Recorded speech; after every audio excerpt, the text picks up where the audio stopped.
My father and brother used my lowest moment to publicly humiliate me and my poor boyfriend at a lavish engagement party. They thought they had finally broken me, so I let my billionaire partner stand up and end their careers. Before we continue today's story, we have an urgent announcement to make. Due to technical issues, we are pivoting towards another channel. Please subscribe to our new channel, Kin and Karma. You can find the link in the video description, the pinned comment, and the collaboration tag on this video. Make sure to switch over now so you don't miss out. Thank you for your support. Now back to the story. The fever had been raging for 3 days, leaving me a shivering, exhausted shell of myself. Pneumonia, the doctor had said, a direct result of pushing myself too hard in the freezing autumn rain, trying to save the last of the experimental frost-resistant crops before the deep freeze set in. My lungs felt like they were packed with shattered glass every time I drew a breath, and my head pounded with a dull, relentless rhythm that made the simple act of keeping my eyes open a Herculean task. I was bundled under 3 heavy quilts on the worn sofa in the small farmhouse I shared with Mason, the fire in the hearth, the only thing holding back the biting chill of the November evening. Mason was out, having driven 3 towns over to secure parts for a supposedly broken tractor, a cover story he used when he needed to personally handle high-level meetings for his actual company without drawing the suspicion of my profoundly judgmental family. I was entirely alone, drifting in and out of a restless, sweat-drenched sleep, when my phone vibrated violently against the wooden coffee table. I groaned, weakly reaching an arm out from the warmth of the blankets. My vision blurred as I stared at the screen. It was a missed call from my brother, Ryan. Before I could even process the irritation of seeing his name, a notification popped up. He had left a voicemail. Or rather, his phone had failed to disconnect after I didn't answer. With a trembling finger, I pressed play, pressing the speaker against my ear. At first, there was only the muffled sound of a car engine and the faint rhythm of a jazz station on the radio. Then, my brother's voice, sharp and dripping with his usual arrogance, cut through the static. "I'm telling you, Dad, it's the perfect time," Ryan was saying, his voice slightly distant as if the phone was sitting in the cup holder. "Caroline's father is fully on board with the merger, but he wants collateral. He wants to know we have tangible assets to back up the expansion. And you're sure about the old property?" That was my father, Owen. His voice was smooth, cultured, and utterly devoid of warmth. Just hearing his baritone sent a fresh spike of a chill down my spine that had nothing to do with the fever. "Absolutely," Ryan laughed, a cruel, dismissive sound. "Sophia is sick as a dog anyway. She can barely manage that pathetic little greenhouse of hers, let alone the entire acreage. We announced the sale of the estate at the engagement party on Saturday. We frame it as a bold step into the future of the family. We signed the preliminary intent papers with Caroline's dad right there in front of everyone. It'll make me look like a visionary." There was a long, excruciating pause on the recording. I stopped breathing, my chest tightening with a sudden, suffocating panic. The estate, my home. The land I had bled into for a decade, the land my grandmother had explicitly promised would always be my sanctuary, though she had foolishly left the legal deed in my father's name for tax purposes. "What about Sophia?" Owen asked, not out of concern but purely logistical annoyance. "She'll make a scene, you know how she gets about that dirt."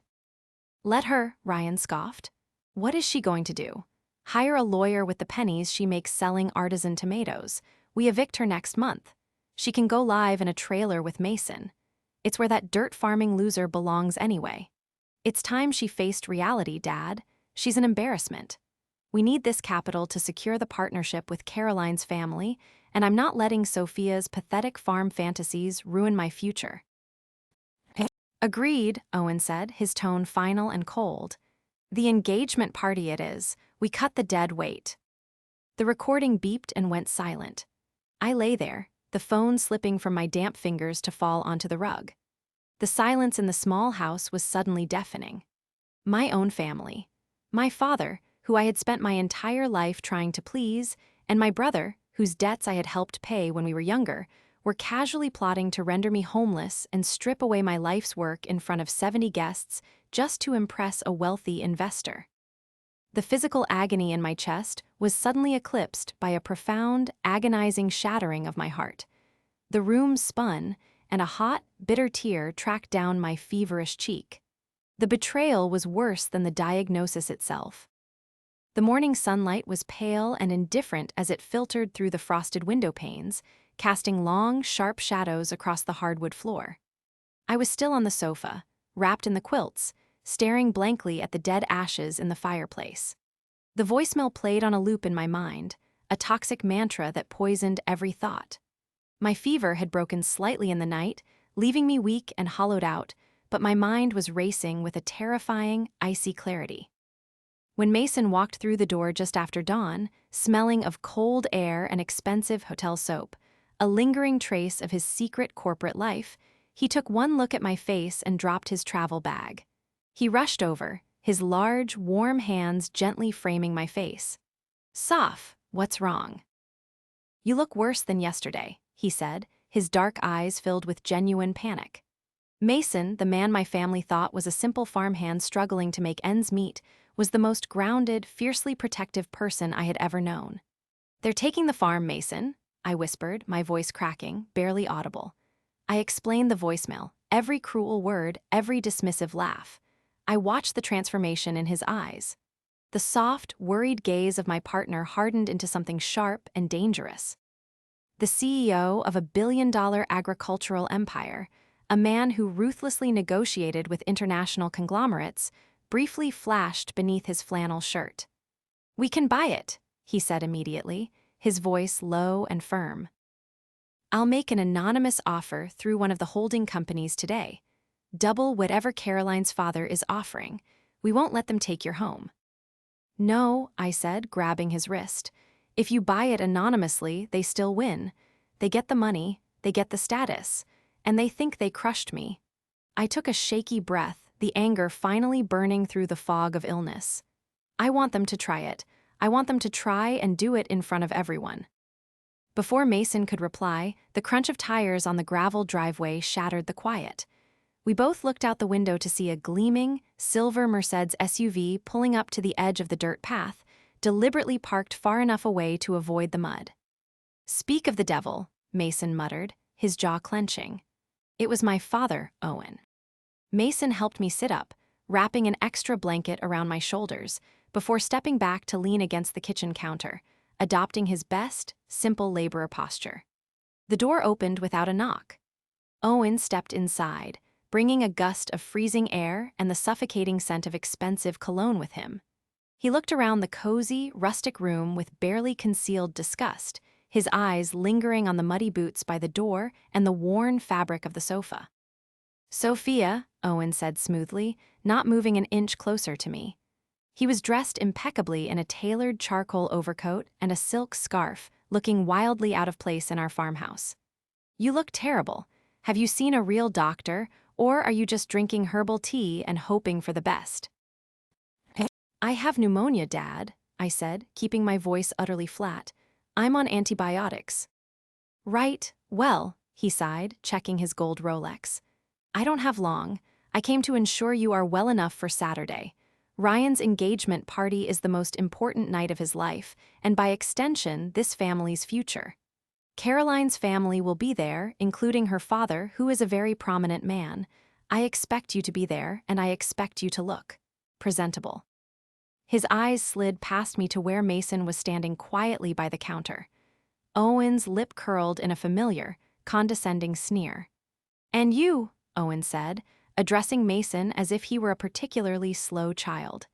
"If Sophia insists on bringing you, I suggest you find a suit that doesn't smell like fertilizer. Keep your mouth shut, stay in the back, and try not to embarrass us. The people at this party actually run the world, they don't just shovel its dirt." Mason simply smiled, a calm, perfectly pleasant smile that didn't reach his eyes. "I'll be sure to wear my Sunday best, sir. Wouldn't want to upset the important folks." Owen huffed, clearly annoyed by Mason's lack of intimidation. He turned back to me. "Saturday, Sophia, don't be late, and try to put on some makeup. "You look like a ghost." Without another word, he turned and walked out, carefully avoiding a puddle on his way back to his luxury SUV. I watched his car disappear down the road, the silence returning to the room. The absolute audacity of the man, standing in my home, demanding my attendance at an event designed solely for my destruction. They thought I was weak. They thought I was ignorant. They thought they held all the cards. But they had forgotten one crucial thing. To understand the sheer magnitude of Owen's arrogance, you have to understand the history of our family, a history he spent every waking moment trying to rewrite. We were not old money. We were not aristocratic. The wealth we had originally came from the very soil Owen now despised. My grandfather had built a successful, albeit modest, regional farming operation. When he passed, my grandmother tried to maintain it, but she was aging and overwhelmed. That was when I stepped in. I was 18, fresh out of high school with a full scholarship to a prestigious botany program. I deferred my enrollment, taking night classes at the local community college instead, so I could keep the farm afloat. I spent the next 10 years breaking my back, learning the intricacies of modern horticulture, modernizing our irrigation, and transforming a dying traditional farm into a highly lucrative supplier of specialized, organic produce for high-end restaurants. I paid off the lingering debts. I paid for my mother's medical bills when she got sick, while Owen was busy networking at country clubs. And Ryan was the golden child. 4 years younger than me, he was shielded from every hardship.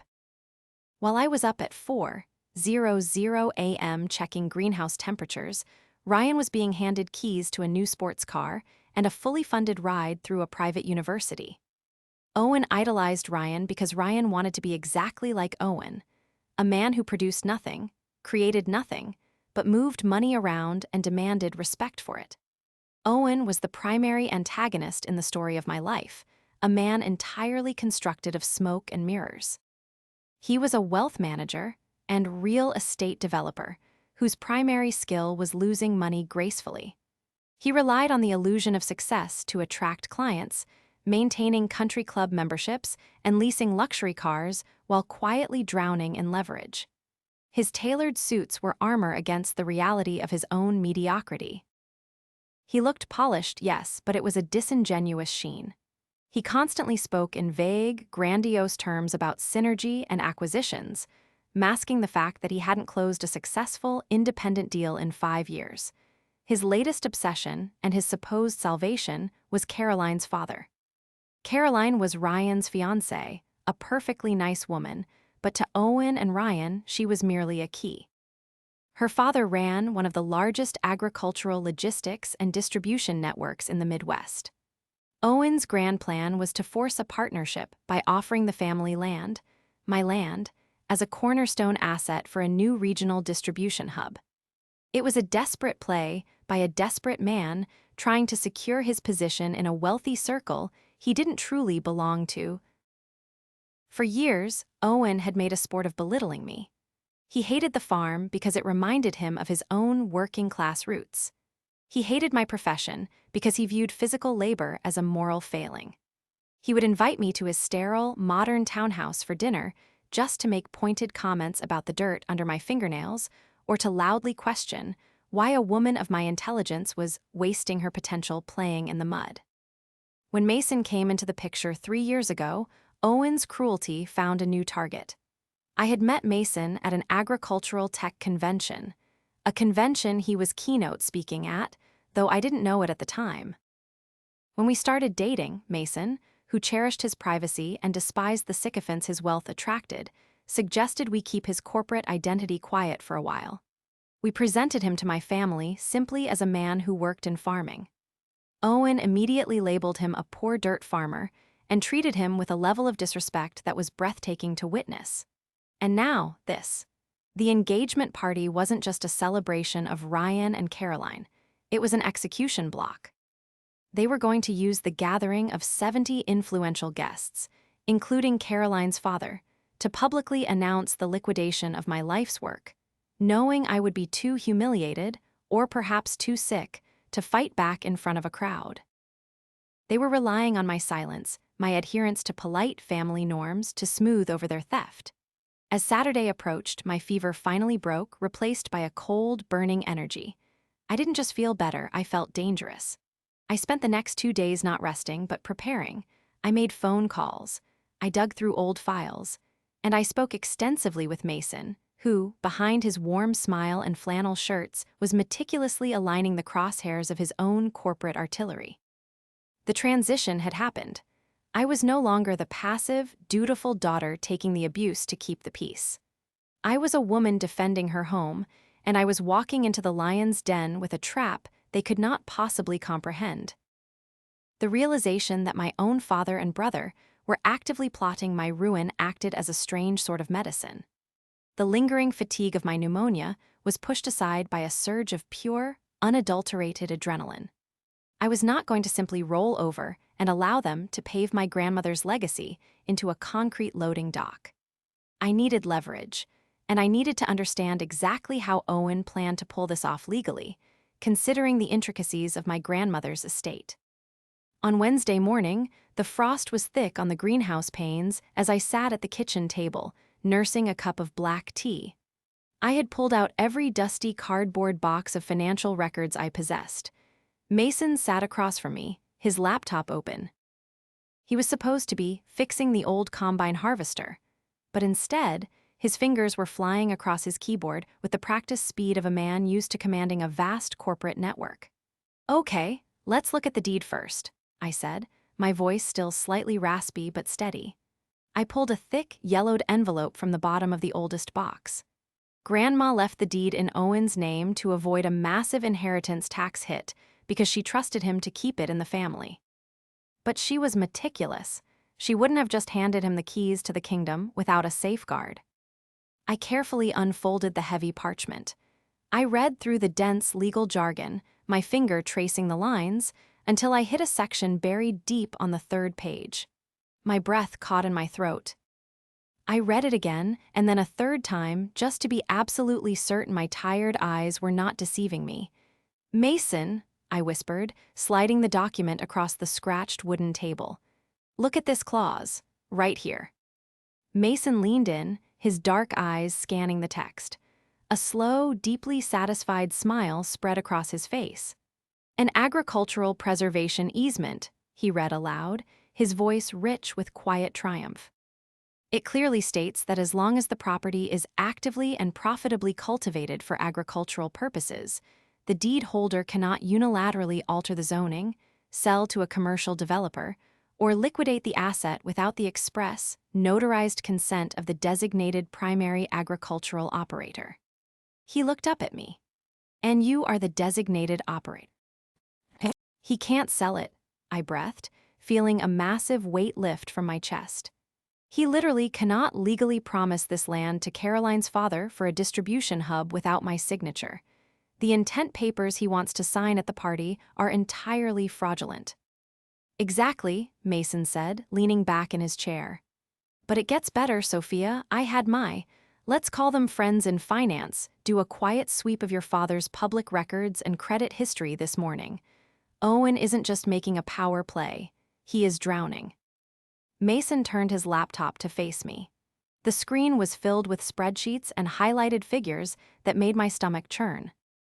"Your father's wealth is a complete illusion," Mason explained, his tone shifting to the clinical precision of a CEO dissecting a failing competitor.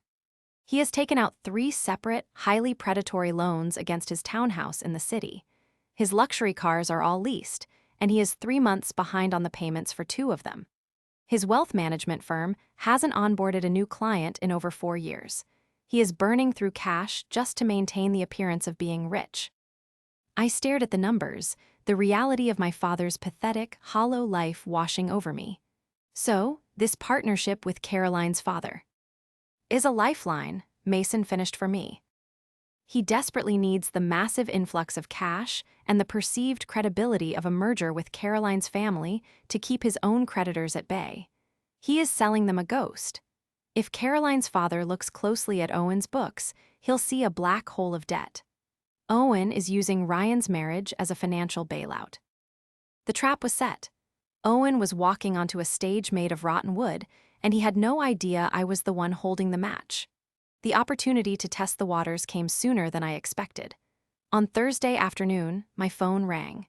It was Owen, demanding that I meet him and Ryan for a family planning lunch at a pretentious, ridiculously expensive bistro downtown. I knew exactly what this was, an attempt to lay down the law and dictate my behavior for the engagement party.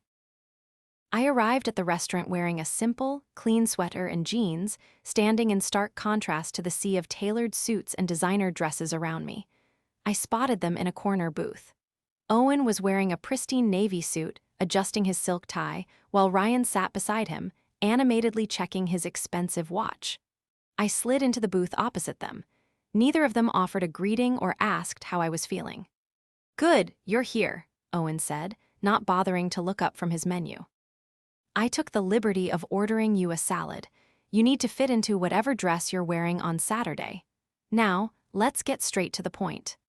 He folded his hands on the white tablecloth, leaning in with a practiced, intimidating glare. "Saturday is a critical night. Caroline's family is very traditional, and her father is a man of immense influence.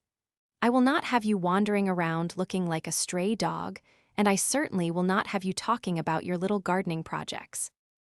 Ryan scoffed, taking a sip of his sparkling water. "Seriously, Sophia, don't embarrass me. Keep your mouth shut, smile, and for the love of everything, do not bring that dirt-shoveling boyfriend of yours. He smells like a barn, and I'm not having him ruin the aesthetic of my engagement photos." I sat perfectly still, letting their insults wash over me. A few days ago, this would have crushed me. Today, it was just background noise. I looked directly at my father, holding his gaze until he shifted uncomfortably. "Tell me, Dad," I said, my voice low, steady, and loud enough for only our table to hear. "How exactly do you plan to explain the agricultural preservation easement to Caroline's father when you try to sell him my farm?" The silence that hit our table was absolute. The background clatter of silverware and polite conversation seemed to fade away. Owen's face, usually a mask of smug superiority, instantly drained of all color, turning an ashen, sickly gray. What are you talking about?" Owen stammered, his polished facade cracking in an instant. "The easement," I repeated slowly, enunciating every syllable. "The clause in Grandma's will that explicitly states you cannot sell or develop the land without my notarized consent. Did you think I would never read the deed to my own home?" Ryan looked back and forth between us, his brow furrowed in genuine confusion. "Dad, what is she talking about? You said you own the land free and clear. You said we were signing the transfer intent on Saturday." Owen's shock quickly morphed into cornered, desperate rage. The veins in his neck bulged against his tight collar. "You have no idea what you're talking about, Sophia," he hissed, leaning across the table, his eyes wide and frantic. "That clause is ancient. It's unenforceable. I have lawyers who can crush that little piece of paper in 5 minutes." "I don't think you do," I replied calmly, taking a sip of my water. "Because lawyers cost money. And according to your public financial records, you are currently juggling 3 separate predatory mortgages on your townhouse and hiding from the repo men for your leased Mercedes. You are millions in debt, Dad. You are completely broke." "Shut up," Owen snapped, his voice rising enough to draw a concerned look from a passing waiter. He slammed his hand flat on the table, rattling the silverware. "You are an ungrateful, lying, delusional girl. You are jealous of Ryan's success, and you are trying to sabotage him with these ridiculous fabrications." "Are they fabrications?" I asked, looking at Ryan. My brother looked pale, his eyes darting around nervously. "Ask him to show you his portfolio, Ryan. Ask him to show you the actual balances, not the printed summaries he creates himself." "Don't listen to her, Ryan," Owen commanded, his voice shaking with poorly suppressed panic. He pointed a trembling finger at my face. "You listen to me, Sophia. You will attend that party. You will stand in the back, and you will keep your mouth shut. If you breathe a word of this insane fantasy to Caroline's family, I will have you physically thrown out of the venue, and I will have my crew bulldoze your precious greenhouse by Monday morning." Do you understand me? He was terrified.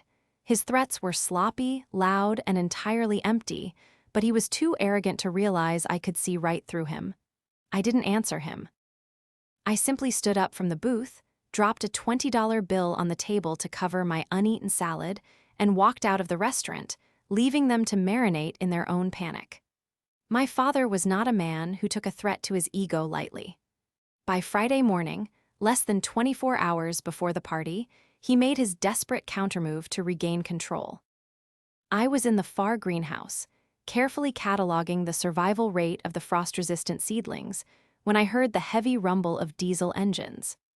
I stepped out into the freezing morning air to see 3 large, commercial surveying trucks parked haphazardly across the front lawn, their heavy tires tearing deep, muddy trenches into the carefully manicured grass.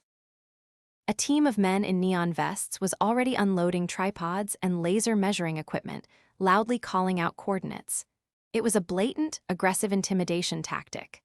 Owen wanted to show me that he held the physical power, that he could carve up my sanctuary whenever he pleased. Before I could even walk over to confront them, the barn doors swung open. Mason emerged, wiping axle grease from his hands with a rag. He didn't look angry, he looked dangerously calm. He walked with a steady, unhurried pace toward the lead surveyor, a burly man with a clipboard. I hurried over, standing just behind Mason's shoulder. "Can I help you, gentlemen?" Mason asked, his tone perfectly polite, though his posture was rigid and commanding. "We're here on behalf of the owner, Owen," the lead surveyor barked, not looking up from his clipboard. "We're laying the initial boundary markers for the new commercial zoning plot. We need you to move those trucks out of the way." "I'm afraid there's been a miscommunication," Mason said smoothly. "This property is currently under a strict agricultural preservation easement, and there is an active legal dispute regarding the deed. Any commercial surveying or alteration of the land is a direct violation of state property codes. If you place a single marker on this soil, I will have you all cited for trespassing and unauthorized development, and I will personally ensure your firm loses its municipal licensing." The surveyor finally looked up, his eyes narrowing as he took in Mason's flannel shirt and grease-stained hands. He clearly intended to laugh him off, but something in Mason's eyes, the absolute, unwavering certainty of a man who routinely destroyed entire corporations before lunch, made the man hesitate. "I have a work order," the surveyor said, his voice losing its bravado. "And I have an attorney on speed dial who will tie your company up in litigation for the next decade," Mason countered evenly. "Pack up your gear and leave, now." The surveyor looked at Mason, looked at me, and then muttered a curse under his breath. He waved his arm at his crew. "Pack it up. We're not getting paid enough to deal with a legal mess." Within 10 minutes, the trucks were gone, leaving only the deep, muddy scars on the lawn. The victory was satisfying, but it was short-lived. That evening, as the sun dipped below the horizon and cast long, gloomy shadows across the fields, the roar of a sports car engine shattered the quiet. It was Ryan. He marched up the porch steps and hammered his fist against the front door until I opened it. He looked frantic, his hair disheveled, the tailored elegance of his usual appearance completely unraveled. "What is wrong with you?" Ryan screamed, pushing past me into the hallway. "Dad is having a complete breakdown. The surveyors called him and said you threatened to sue them. Are you actively trying to ruin my life, Sophia?" I closed the door calmly. I walked over to the hall table, picked up a thick manila folder I had prepared earlier that afternoon, and held it out to him. "I am trying to save your life, Ryan," I said quietly. "Dad is using you. He is using your marriage to bail himself out of bankruptcy. Look at these papers. These are the actual, verified public records of his debts, the foreclosure notices, the liens. Read them." Ryan stared at the folder as if it were a venomous snake. He shook his head violently, taking a step back. No, I'm not looking at your fake documents. You're just jealous. You've always been jealous that Dad loves me more, that I'm actually successful while you play in the dirt. You're trying to sabotage the biggest deal of our family's history because you're bitter and alone." "Ryan, please," I pleaded, my heart breaking for him despite everything. "He is lying to you. He is lying to Caroline's father. If you sign those papers tomorrow night, you will be complicit in massive financial fraud. They will destroy you when they find out. The only one who is going to be destroyed is you."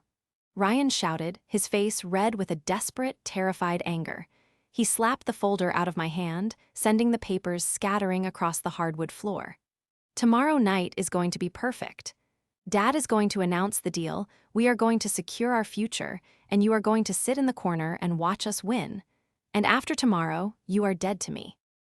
He turned and stormed out, slamming the door so hard the glass panes rattled in their frames. I stood in the quiet hallway, looking down at the scattered proof of my father's lies. Ryan had made his choice. He was too deeply entrenched in the illusion to save himself. The loyalty to his family was entirely one-sided. I bent down, slowly gathering the papers back into the folder. I felt no more sorrow, no more hesitation. I had tried to warn him. Now, there was nothing left to do but let the fire burn them to the ground. Tomorrow was the engagement party. And I was going to wear my best dress. The drive to the Grandview Country Club took exactly 45 minutes, but sitting in the passenger seat of Mason's heavy-duty farm truck, it felt like a lifetime. The evening was bitterly cold, the sky a bruised, cloudless purple that promised a hard frost by midnight. I stared out the window at the passing silhouettes of bare trees, my mind cycling through a dozen different scenarios, each one ending in a spectacular public collision. I was wearing a deep emerald green dress, a vintage piece that had belonged to my grandmother, simple, elegant, and completely devoid of the flashy, modern labels my father so desperately worshipped. Beside me, Mason drove with his usual relaxed, steady grip on the steering wheel. He had foregone the flannel and work boots, dressed instead in a sharply tailored midnight blue suit that draped flawlessly over his broad shoulders. He didn't look like a man who shoveled dirt. He looked like a man who owned the earth beneath it. When we pulled up to the valet stand, the attendant visibly hesitated before approaching our dusty truck, his eyes darting to the line of gleaming luxury sedans and sports cars parked along the sweeping circular driveway. Mason simply handed him the keys with a polite nod and offered his arm to me. We walked into the main ballroom, and the sheer, overwhelming opulence of the event hit me like a physical wave. Owen had clearly spared absolutely no expense, or rather, he had maximized every line of credit he had left to create an illusion of limitless wealth. Crystal chandeliers dripped from the vaulted ceilings, casting a warm, golden light over 70 impeccably dressed guests.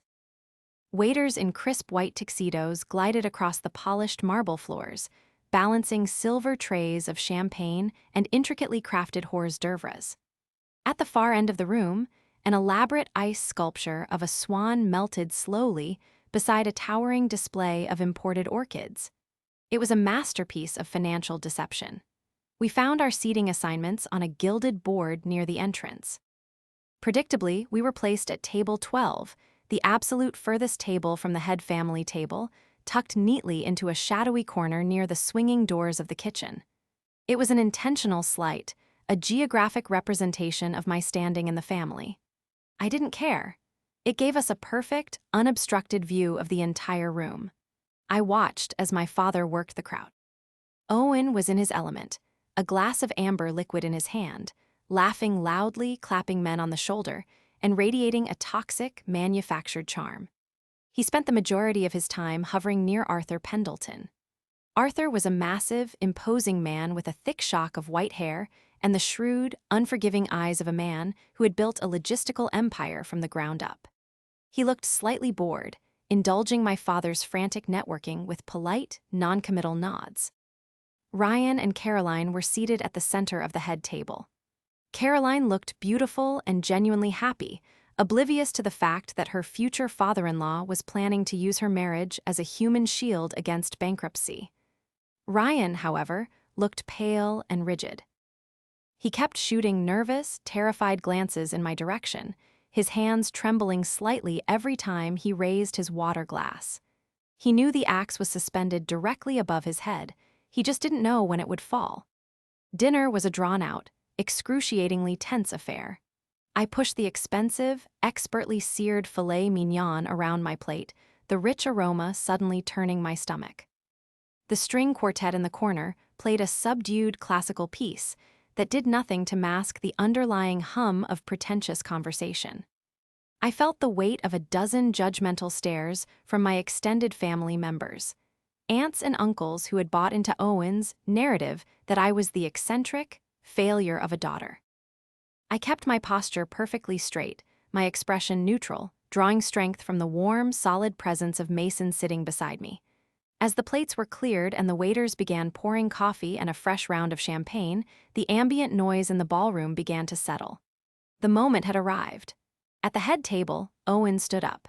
He adjusted his silk tie, smoothed the lapels of his custom suit, and picked up a silver spoon. He tapped it against his crystal champagne flute. The sharp, high-pitched clink, clink, clink echoed across the vast room, immediately silencing the 70 guests. All eyes turned to him. He smiled, a broad, victorious, terrifyingly arrogant smile.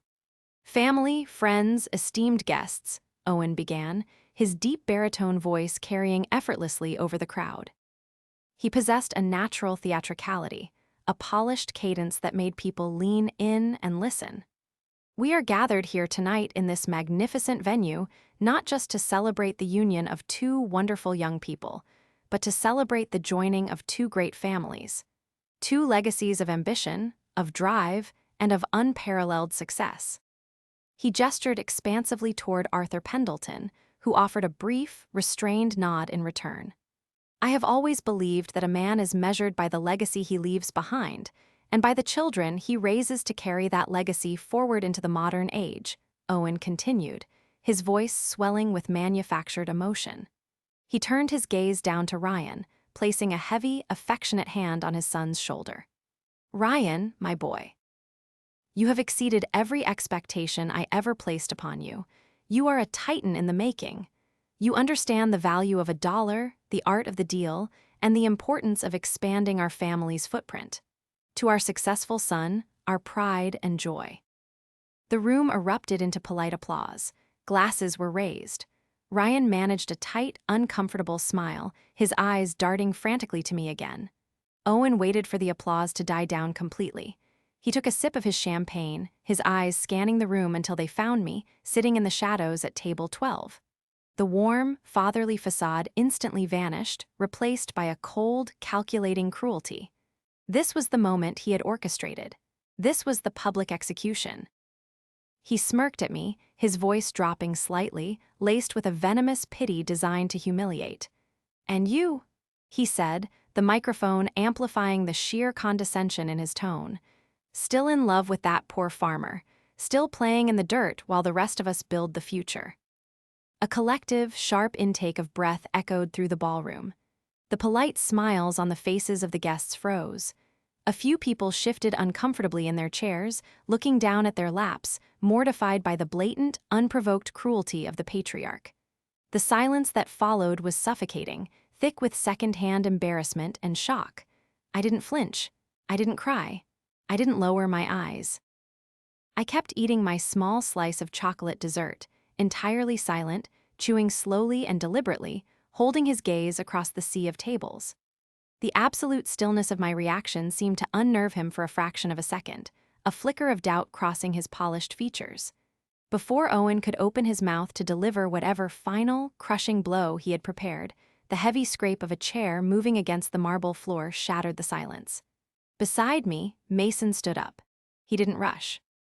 He buttoned the center button of his tailored jacket with infuriating slowness. He stood at his full, imposing height, his dark eyes locked not on Owen, but on the head table. At that exact moment, Arthur Pendleton, who had been staring down at his coffee cup, looked up.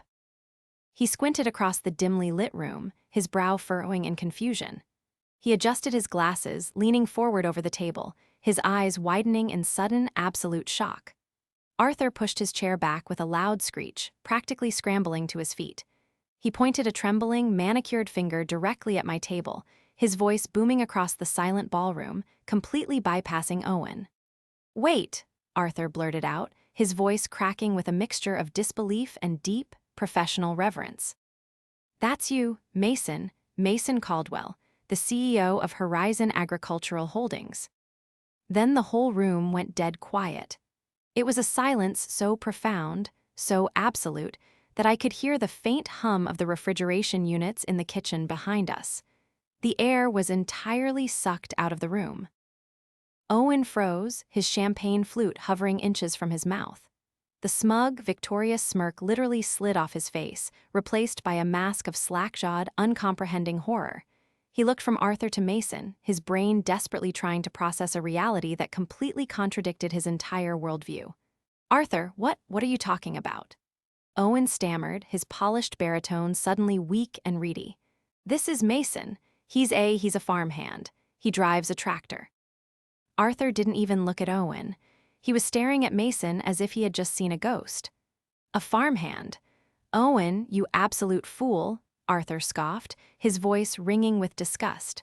"Horizon Agricultural Holdings owns 80% of the commercial farmland in a 3-state radius. They control the patents on the drought-resistant seed technology my entire supply chain relies on. I have been trying to secure a 10-minute phone call with Mr. Caldwell's executive assistant for 6 months." Arthur quickly navigated around the head table, ignoring the stunned guests, and walked rapidly toward our table. He extended a hand, his demeanor instantly shifting to one of deep respect.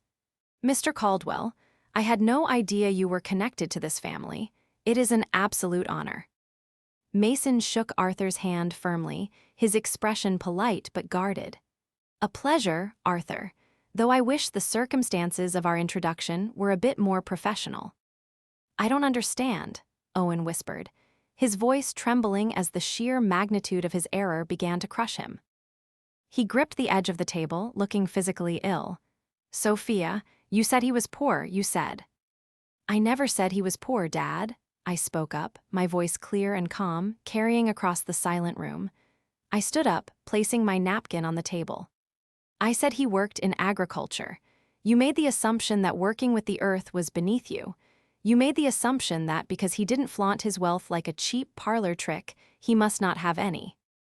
I walked slowly toward the center of the room, feeling the eyes of all 70 guests tracking my every movement.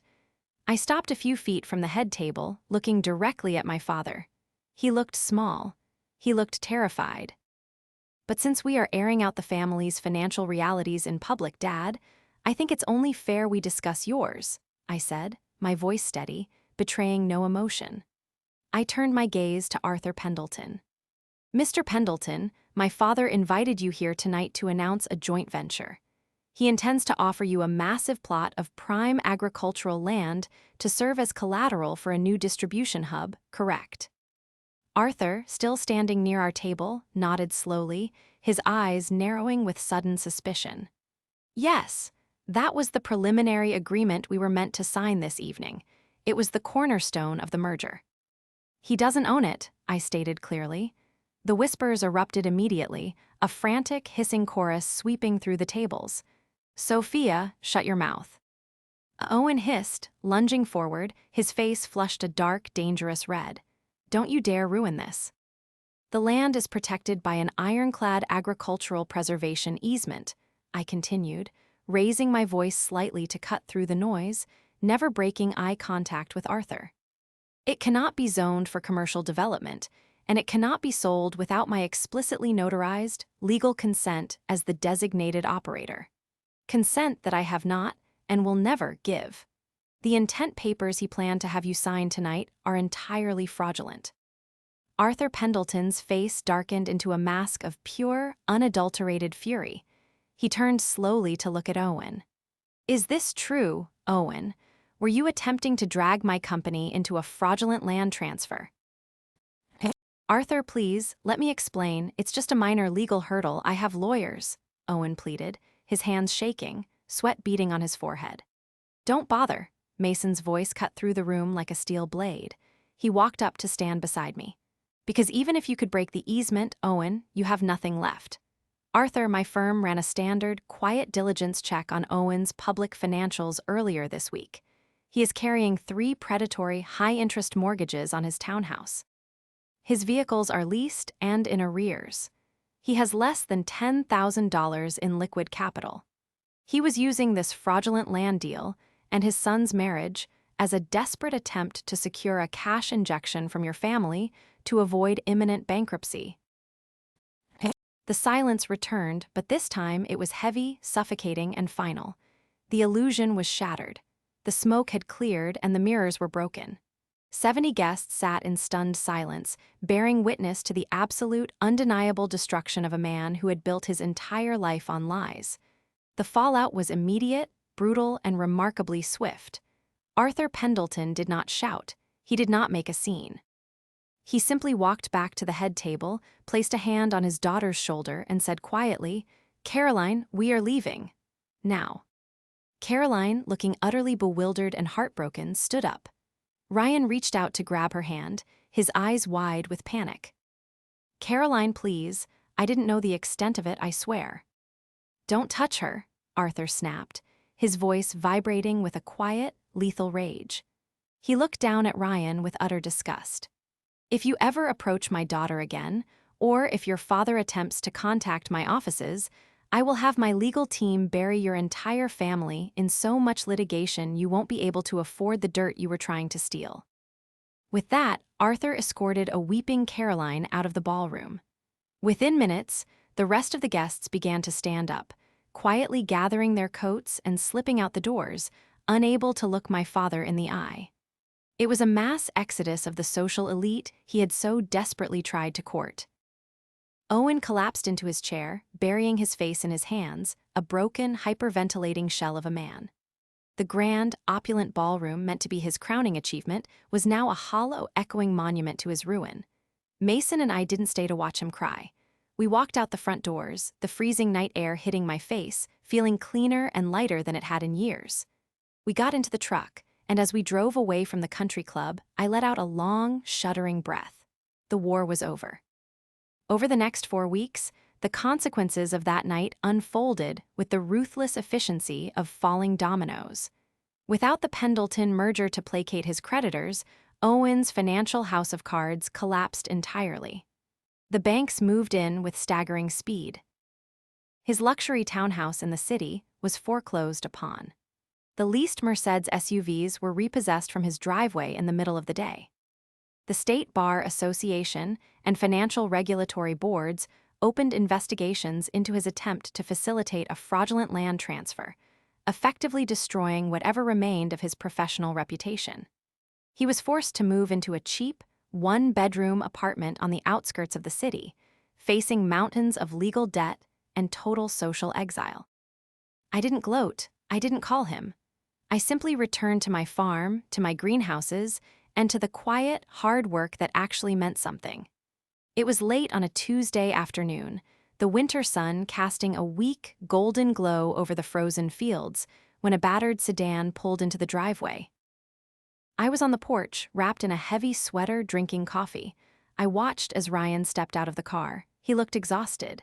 He was wearing jeans and a simple jacket, the polished, arrogant, mid-level executive demeanor completely stripped away. He walked up the steps slowly, his hands shoved deep into his pockets.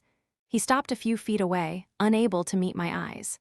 "The bank finalized the foreclosure on Dad's place today," Ryan said quietly, his voice raspy. He's gone, Sophia. He's totally broken." "I know," I said softly. I didn't feel triumph. I just felt a profound, settling peace. Ryan finally looked up, his eyes rimmed with red. "Caroline won't return my calls. Her father threatened to have me arrested if I went to her apartment. I lost my job at the firm because of the association with Dad's fraud investigation." He swallowed hard, his shoulders slumping. "You were right about everything. He used me, he lied to me, and I let him do it because it was easier than actually working for a living." He took a shaky breath, tears pooling in his eyes. "I'm so sorry, Sophia, for the things I said, for not stopping him, for treating you and Mason like you were nothing. I was so arrogant, I was so stupid." I looked at my younger brother, seeing past the cruelty of the last few years, seeing the scared, misguided boy who had desperately wanted the approval of a toxic father. The anger I had held onto for so long felt suddenly useless. "You were stupid, Ryan," I agreed gently. But you're out from under his shadow now. You get to decide who you want to be from this day forward. I stood up, walked over, and pulled him into a tight, fierce hug. He tensed for a second before breaking down entirely, sobbing into my shoulder as the last remnants of our father's toxic legacy washed away. It was the first step on a very long road to healing, but it was a step in the right direction. Later that evening, Mason and I stood by the edge of the large pasture, watching the sun dip below the tree line, painting the sky in brilliant strokes of orange and violet. The farm was quiet, safe, and entirely mine. Mason wrapped a warm arm around my waist, pulling me close against his side. "So," he murmured, his breath warm against my ear. "What's the plan for tomorrow, boss?" I leaned my head against his shoulder, looking out over the land that had survived the storm. "Tomorrow," I smiled, feeling the deep, resonant truth of the word, "we plant the new seeds."